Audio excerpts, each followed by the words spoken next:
is Ashraf. I teach in the University of Kerala.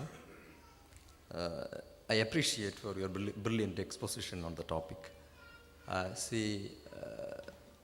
You started your talk with an analogy saying that a Muslim killed innocent people in a mall. A Christian also did the same thing. But whenever a Muslim used to do, we have so many instances. They always, either they carry Quran or sometimes they quote from the script, of course from Quran.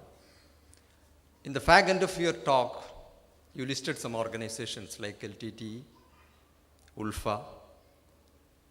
So all these radical movements, either in the Latin America or India or elsewhere, when they do this kind of activities, sometimes heinous crimes, they never quote from the script. It is only Al-Qaeda. It is only Jaish-e-Mohammed. It is only Taliban. It is only IS. They always quote from the script. So, we don't have any right to criticize the media for branding the crime as Islamic terrorism or Islamic terrorist. Thank you. Can you please stand there, brother? Please, can you be near the mic? Yeah. For the response. With all due respect to your question, you really lack in proper knowledge. You don't have proper knowledge. Did you hear about the Irish Republican Army? I know. What do you know about them? Pardon? What do you know about Irish Republican Army? The Irish Republican Army. Yeah. Do you know something about them? Yeah, they have some Christian ideological background. They don't have some Christian ideology. They have complete 100% Christian ideology. Every terrorist activity they do it in the name of Christianity. That means you lack in knowledge. Okay. ULFA. Okay. ULFA. They claim themselves to be pious Hindus. Pardon? They claim themselves to be pious Hindus. And for them to carry a scripture is almost next to impossible. I object it. No.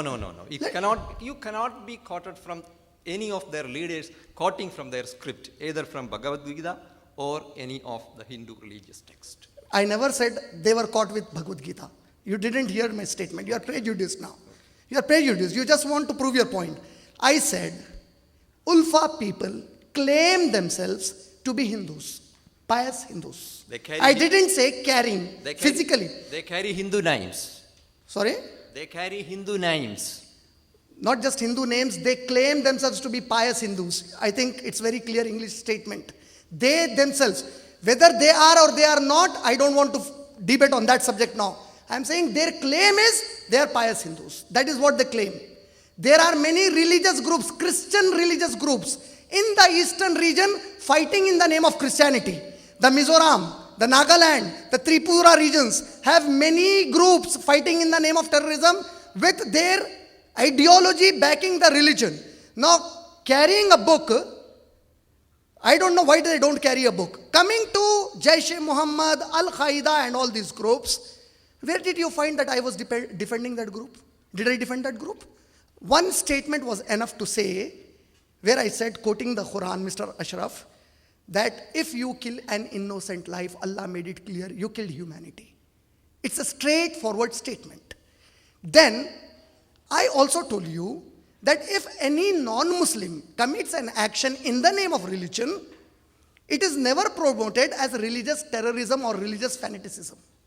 It is in fact promoted as lunatic and eccentric people doing. And I said, the same way, even if Jaish-e-Mohammed and Al-Qaeda does something, don't label Islam to them, call them Muslim lunatics and eccentrics. I didn't want to say they are doing anything which is justified. I said very clearly, Quran is clear. Killing innocent is killing humanity. Jaish-e-Mohammed does it, LTT, Lashkar-e-Taiba does it. 100% they are doing haram. I in fact request my Indian government, please do that with me. Along with me, request the Indian government to give weapons to people like us and we will do jihad against these terrorist groups. We are ready to fight. See, open statement, but you are so shy. You don't have the guts to speak this into the public media, saying give Imran the weapons and let them do correct jihad. Even you don't want to do the correct jihad. You are totally swayed away by their moods.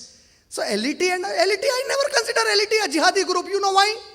If a jihadi group is being monitored and controlled by a political group called ISI, how can this be jihad?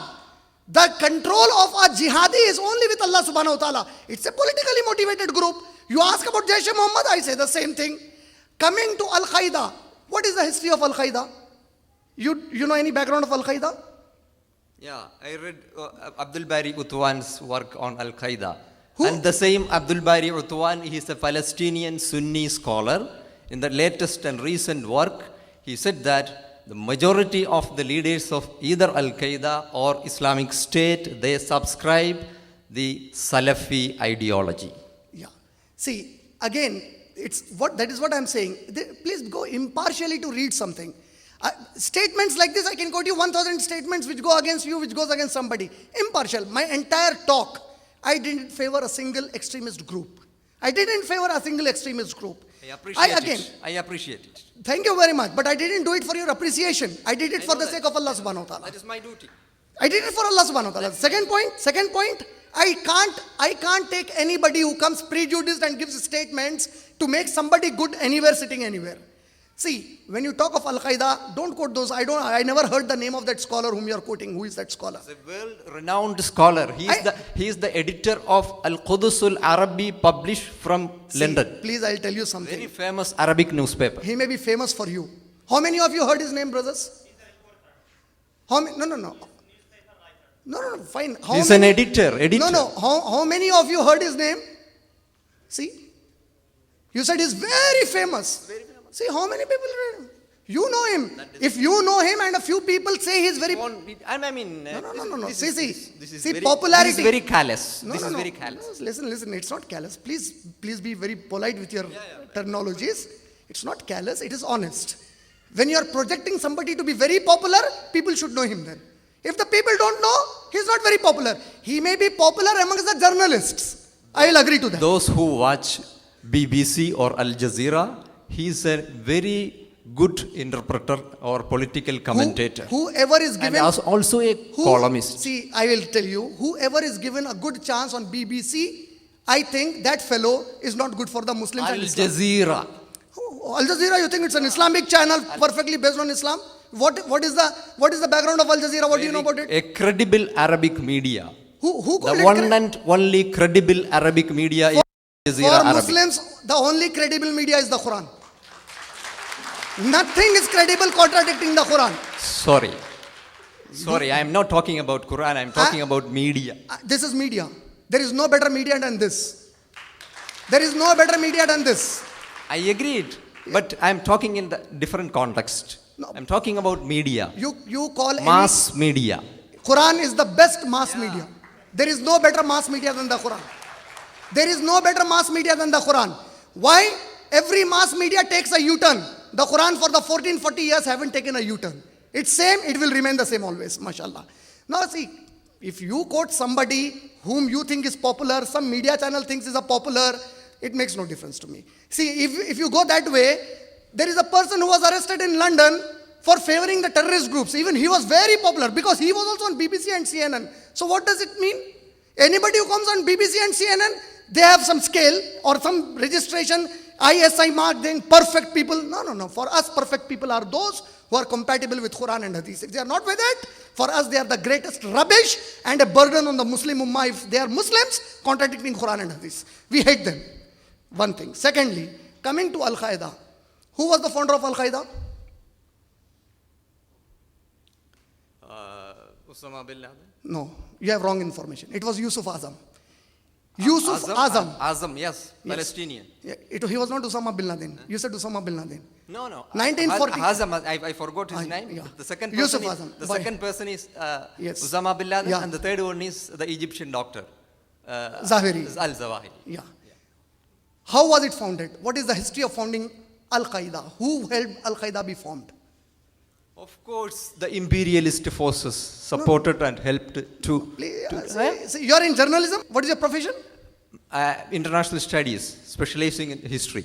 Mashallah. So there you are using all those terms which the people don't understand. When you say imperial forces, nobody understands. Okay, America. Don't, yeah. Of course, America. Yes, be United honest. States of America. Be honest. That's what I'm saying. You agree Al-Qaeda was formed by America.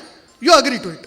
Right. I mean, imperial forces means not only United States. There's so many other states also. No, that, see again, interpretation. Imperial force, first thing comes to the mind is America. And being a journalist, be very honest with it. Because journalists, if you are a journalist, give honest report to the people. Imperial force, that terminology imperial force is first used only for Americans. Who were the nurturing forces for Al-Qaeda? 1941 to 1989, Yusuf Azam lived. He was the founder. Americans supported him, not for the cause of terrorism. They supported him when they were fighting the Soviet Unions. When they were fighting the Soviets, Americans supported them. 1989, he died. Osama bin Laden became the leader there. Initial focus of Osama bin Laden. Can you tell me what was his initial focus as Al-Qaeda leader? You said you read so much about the author and Al-Qaeda. It's being recorded. When you came here to ask the question, you said about Al-Qaeda, you have read a lot through that author. What was the primary focus of Osama bin Laden when he became the leader of Al-Qaeda? He was fighting the Soviet invaders. That was almost completed. 1989, 1990, it was done. His primary focus was Kashmir independence. That was his primary focus initially. That was in the later stage. No, not in the later stage. I am coming to that. 1991, he changes the focus. So it's not a later stage. 1989 to 1991, only 2 years. His primary focus was Kashmir. 1991, when the Americans started invading Iraq in the name of Gulf War, when they entered Saudi Arabia, suddenly he diverted all his forces and attention to free all Saudi and Middle East regions from America. The diversion started. After the diversion, all the things reshaped in those regions. 1989 to 2011, Osama bin Laden remained undisputed leader of Al-Qaeda. What happened during this period? According to all the statistics that we get, Osama bin Laden's focus when it went on America, he started to promote violence against American interests anywhere in the world. And I say every American government has a right, and the people of America voted the government to defend their interests in America or anywhere in the world. When he started doing this, he was wrong. The Muslim organizations and Muslim forces were already opposing him. Show me one fatwa of any reputed mainstream Muslim leader who said Osama bin Laden is right. Nobody said. Not even a single Muslim scholar. So why that question, brother? Why that question again? Why are you being so guilty about that issue? Why are you feeling so supportive for American cry and hue? Why are you not talking about 654,000 Sunni Muslims killed in Iraq? You don't have the guts to speak that to Americans. If you have it, go and question them. You said you are doing research on history. 654,000 killed according to Lancet. According to Iraq body count, 122,000. Even if they have killed 122,000 people in Iraq, this is a number much more than the people killed by Al-Qaeda terrorism. But you don't talk about that then. Why? Why so guilty about it? Al-Qaeda did something wrong, they have done it. We condemn them. We call them terrorists. We don't say Al-Qaeda is a good organization, it's a Muslim representative organization. We don't say that. The condemnation is already there. But to come back again to say, what about Al-Qaeda? I was saying the same thing. If Al-Qaeda people hold a Quran in their hand, simply call them eccentric and lunatic. Don't connect them with Islam as a religion. Don't connect them with a majority of the Muslim community. Call them eccentric, call them a terrorist, call them lunatic. Help us. I am saying if Indian government gives me an opportunity, I would lead a real front for us Muslims here to fight jihad in the right way against these terrorists. I am ready to do it. So, coming to Jaish-e-Mohammed, coming to all this, about ISIS. How did ISIS come into being? How was it formed? Do you know the history of ISIS?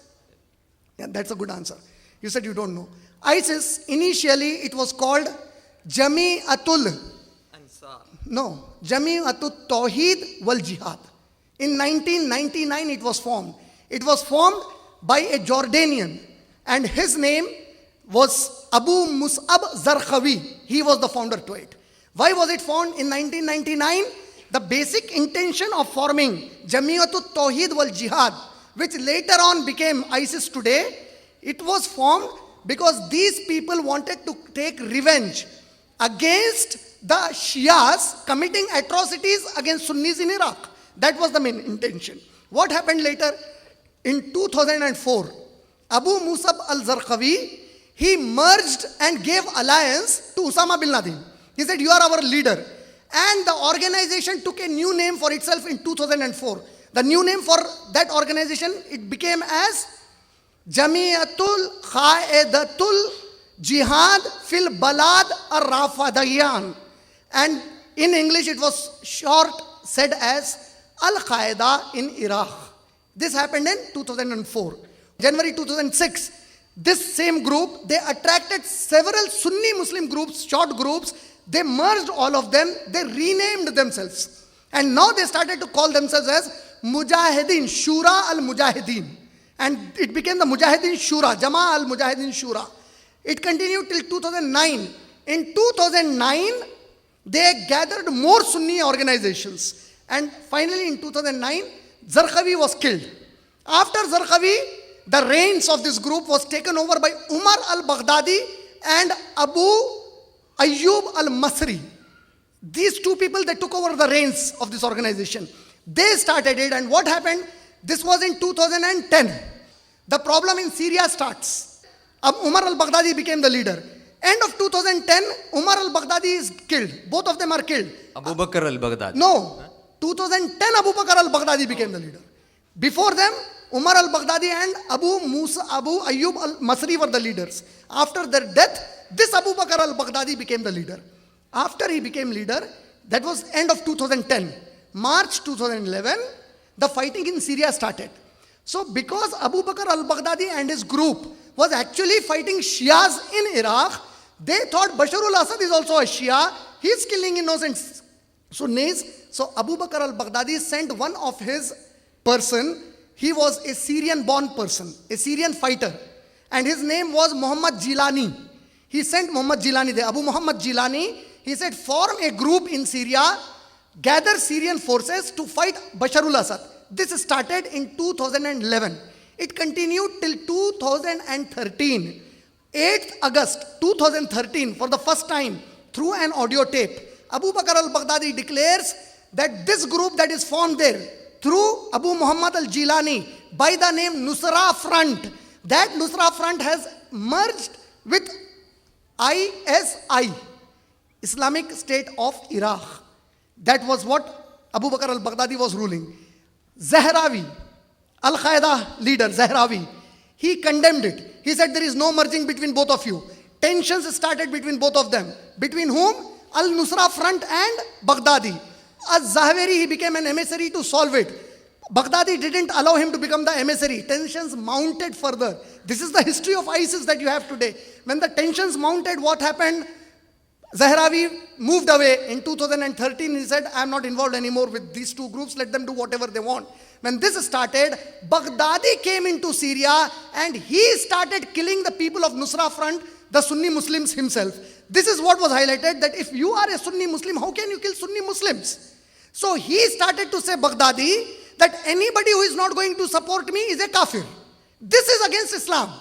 Therefore, you find unanimously all the Muslims, unanimously, more than 1,000 Muslim organizations around the world, they came together to condemn Abu Bakr al-Baghdadi, saying ISIS is wrong. Because many youth who are sitting here who are getting wrongly motivated by ISIS, the ISIS is considering you and me Sunnis as kafir.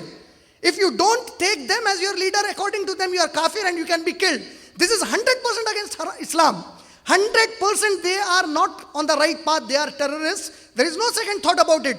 All said, who is the cause for all this terrorism? My question remains, if you are honest, give the answer in the public and leave. I hope I answered it. Taqabbal Allahu minna wa minkum. May Allah give you long life as a da'i. Assalamu alaikum.